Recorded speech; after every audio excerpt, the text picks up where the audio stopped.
Earth hits pause. Here's what breaks first. Okay, thought experiment.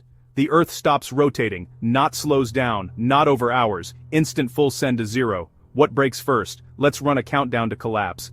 T-0 seconds. The ground stops. You don't.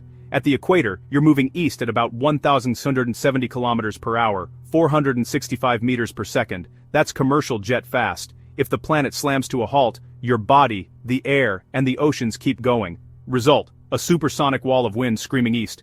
Trees, shredded like confetti. Cars, torn from roads. Rooftops, peeled away. Glass, shattered into spray. This is the first break, the interface between air and anything not bolted to bedrock. Think skin peeled off a drum.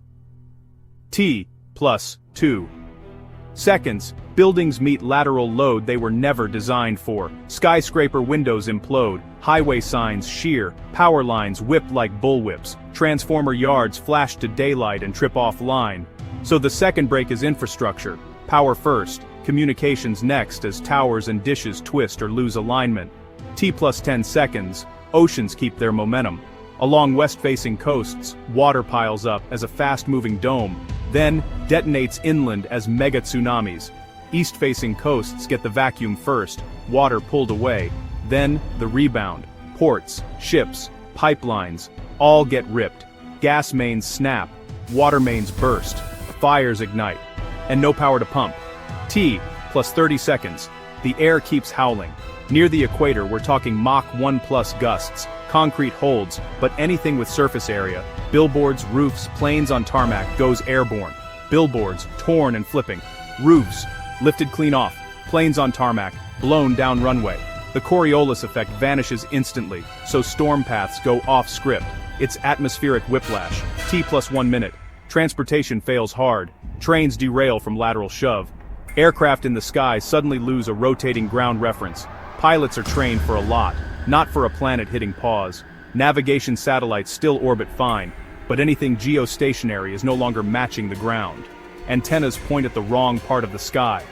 T+5 minutes. Bridges and towers face fatigue from continuous wind loading. Suspension bridges groan. Some fail at anchor points as cables oscillate. Cell towers fold. Emergency networks go dark. T+15 minutes. The first ground failures.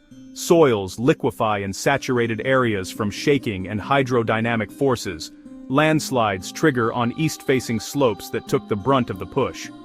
Refineries? Lots of ignition sources plus spilled fuel equals firestorms. T+1 hour.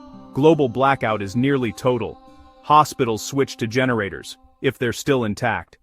Data centers ride batteries. The internet fragments, the winds start to slow as friction bleeds momentum into heat, but damage is already generational. T+6 hours. Seas keep sloshing. Multiple waves, not one. Floodplains become inland seas. Evacuation? Not happening. Roads are blocked, fuel's gone, comms are spotty. T+24 hours. A new kind of bad. Without rotation, we lose the 24-hour day-night cycle. One side of Earth bakes, the other deep freezes. That's slower burn collapse. Agriculture fails. Ecosystems crash. Also, over days to weeks, the equatorial bulge relaxes. Water migrates toward the poles, raising sea levels there by hundreds of meters and dropping them at the equator. Whole coastlines redraw. So, what breaks first?